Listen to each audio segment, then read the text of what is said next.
Study job दया channel में आपका स्वागत है। आज हम जीके और जीएस के मोस्ट इम्पोर्टेंट क्वेश्चन लेकर आ रहे हूँ, जो कि पिछले वर्ष में पूछे हुए क्वेश्चन हैं।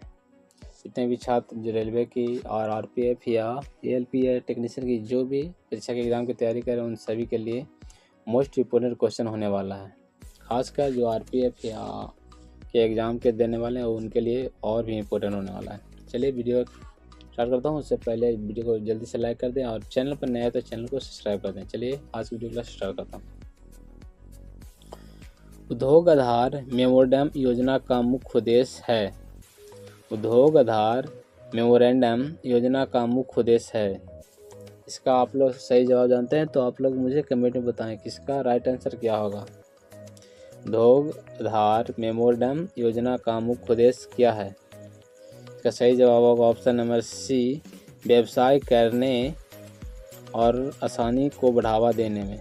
व्यवसाय करने में और आसानी को बढ़ावा देना है। चलते हैं नेक्स्ट क्वेश्चन की ओर। Trans Siberian railway Saint Petersburg को जोड़ता है। Trans Siberian railway Saint Petersburg को जोड़ता है। इस प्रश्न का आप लोग आंसर जानते हैं तो मुझे आप कमेंट में बताएं इसका राइट आंसर क्या होगा। इसका सही जवाब होगा ऑप्शन नंबर डी, व्लादिस्लावस्को। ऑप्शन नंबर डी इसका राइट आंसर होगा। चलते हैं नेक्स्ट क्वेश्चन की ओर। महमूद बेगड़ा किस क्षेत्रीय साम्राज्य के लिए प्रसिद्ध सुल्तान थे? महमूद बेगड़ा किस क्षेत्रीय साम्राज्य के लिए प्रसिद्ध सुल्तान थे? इसका आप लोग सही जवाब जानते हैं तो आप मुझे कमेंट में बताएं, और जिससे आपको नॉलेज का पता चल सके कि आप कितना जीके और जीएस की तैयारी कर रहे हैं। इसका सही जवाब होगा option number C, Gujarat. Option number C right answer होगा। चलते हैं नेक्स्ट क्वेश्चन की ओर। अब वीडियो पर नए हैं तो चैनल को सब्सक्राइब कर लें। वस्तु एवं सेवा कर जीएसटी के संबंध में कौन सा कथन सही है?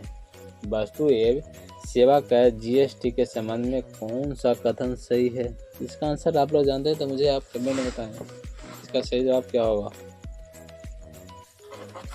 इसका सही जवाब होगा ऑप्शन नंबर बी होगा, विशेष महत्व के घोषित सामान की अवधारणा समाप्त कर दी गई है। ऑप्शन नंबर बी इसका राइट आंसर होगा। चलते हैं नेक्स्ट क्वेश्चन की ओर। गतिज सहायता की इकाई क्या है? गतिज सहायता की इकाई क्या है? इस प्रश्न का आप लोग आंसर जानते हैं तो मुझे आप कमेंट में बताएं कि इसका राइट आंसर क्या होगा। इसका सही जवाब होगा ऑप्शन नंबर बी, पॉइज होगा। ऑप्शन नंबर बी इसका राइट आंसर होगा, पॉइज होगा। चलते हैं नेक्स्ट क्वेश्चन की ओर।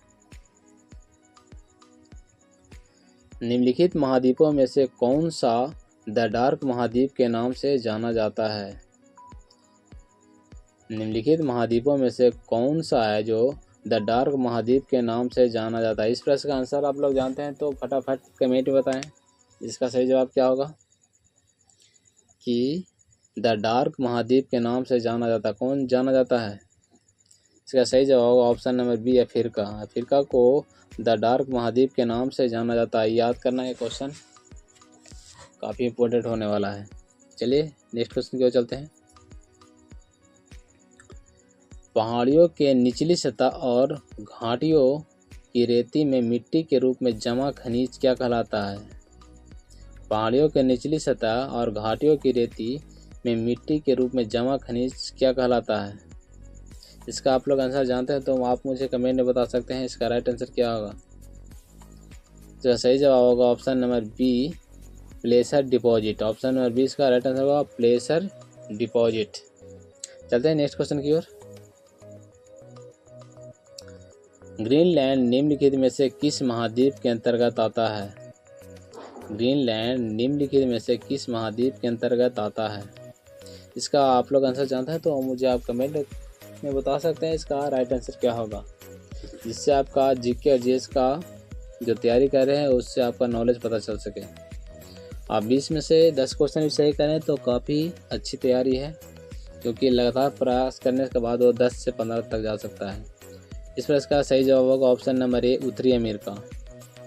ऑप्शन नंबर ए उत्तरी अमेरिका इसका राइट आंसर होगा, जो ग्रीनलैंड के है महाद्वीप के अंतर्गत आता है। चलते हैं नेक्स्ट क्वेश्चन की ओर।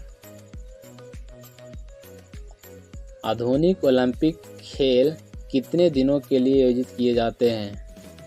आधुनिक ओलंपिक खेल कितने दिनों के लिए आयोजित किए जाते हैं? इस प्रश्न का आप लोग आंसर जानते हैं तो मुझे आप कमेंट में बता सकते हैं कि आधुनिक ओलंपिक खेल कितने दिनों के लिए आयोजित किए जाते हैं। इसका सही जवाब होगा ऑप्शन नंबर ए 16 दिन। ऑप्शन नंबर ए इसका राइट आंसर है 16 दिन। हमें पता होगा कि आप लोग कमेंट में बताया होगा कि कौन सा आंसर सही है। चलते हैं नेक्स्ट क्वेश्चन की ओर। बीहड़ आमतौर पर भारत के किस नदी बेसिन में पाए जाते हैं?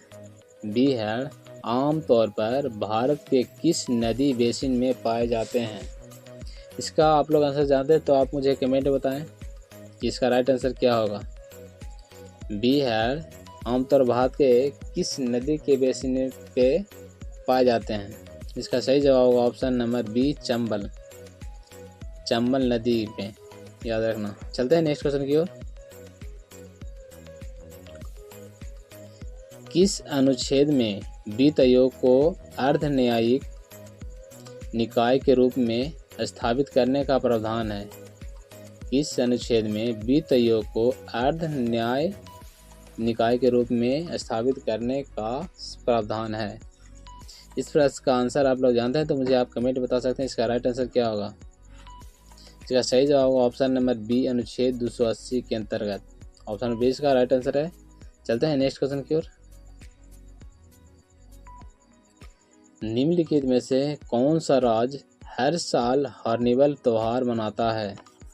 निम्नलिखित में से कौन सा राज्य हर साल हार्निवल त्यौहार मनाता है? इसका आप लोग सही आंसर जानते हैं तो आप मुझे कमेंट में बताएं कि कौन सा जो त्यौहार है जो मनाया जाता है हर साल। इसका सही जवाब होगा option number B Nagaland. Nagaland में ये त्यौहार मनाया जाता है, हार्निवल त्यौहार हर साल मनाया जाता है। चलते हैं नेक्स्ट क्वेश्चन की ओर। वर्तमान में भारतीय संविधान में कितनी भाषाएं स्वीकृत है? वर्तमान में भारतीय संविधान में कितनी भाषाएं स्वीकृत है?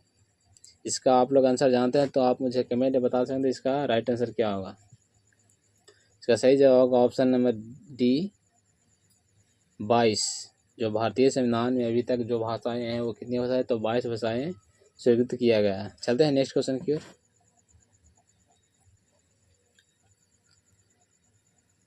रिले शब्द से संबंधित है। रिले शब्द से संबंधित है। इस प्रश्न का आंसर आप लोग जानते हैं तो मुझे आप कमेंट में बता सकते हैं इसका सही जवाब क्या होगा। रिले किससे संबंधित है, कौन सा होगा सही? इसका आंसर आप लोग बताओ मुझे कमेंट करके। इसका सही जवाब होगा option number B running. Option B इसका राइट आंसर होगा। रिले जो संबंधी है किससे है और रनिंग से संबंधित है, याद रखना। चलते हैं नेक्स्ट क्वेश्चन की ओर। केंद्र और राज्यों के संबंध के निर्धारण के लिए बनाए गए प्रथम 3 सदस्यीय योग की अध्यक्षता किसने की है?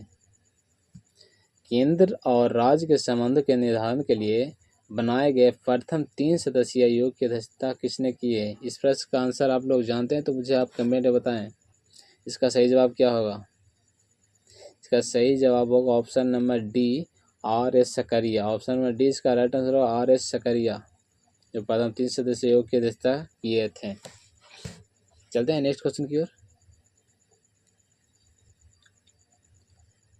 दुनिया में सबसे ज़्यादा वर्षा वाला स्थान निम्नलिखित में से कौन सा है? दुनिया में सबसे ज़्यादा वर्षा वाला स्थान निम्नलिखित में से कौन सा है?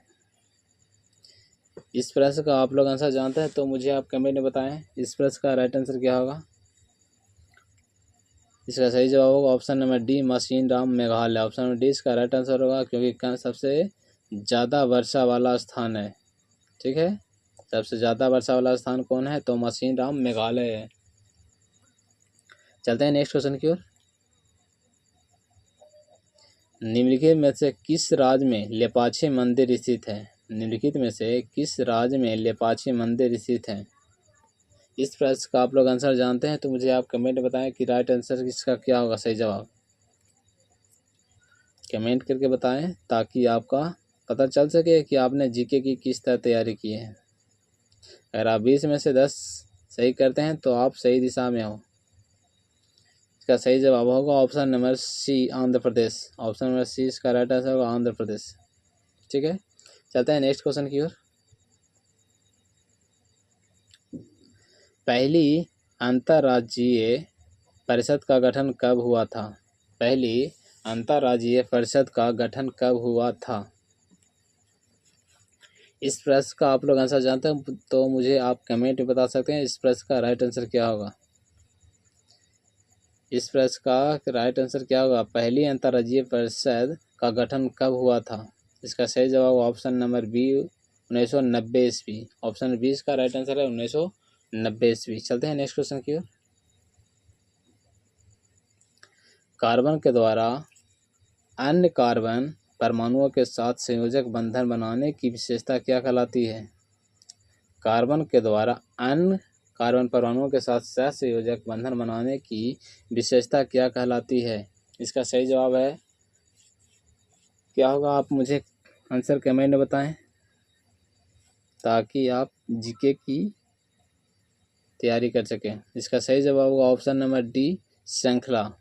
ऑप्शन नंबर डी इसका राइट आंसर है, श्रृंखला। चलते हैं नेक्स्ट क्वेश्चन की ओर। एक बड़ी सजा को हल्की सजा में परिवर्तित करना कहलाता है। एक बड़ी सजा को हल्की सजा में परिवर्तित करना कहलाता है। इस प्रश्न का आप लोग ऐसा ज़्यादा तो मुझे आप कमेंट बता सकते हैं इसका राइट आंसर क्या होगा। एक बड़ी सजा को हल्की सजा में परिवर्तित करना कहलाता है, क्या कहलाता है? सही जवाब होगा ऑप्शन नंबर ए, लघुकरण। ऑप्शन नंबर ए इसका राइट आंसर है, लघुकरण। लघुकरण से हल्की सजा में परिवर्तित करना कहलाता है। ये वीडियो आप लोगों को कैसा लगा आप मुझे कमेंट करके बताएं, और अच्छा लगा तो लाइक करें, शेयर करें, और वीडियो पर कम से कम 100 लाइक होना चाहिए। चलिए मिलते हैं नेक्स्ट वीडियो में।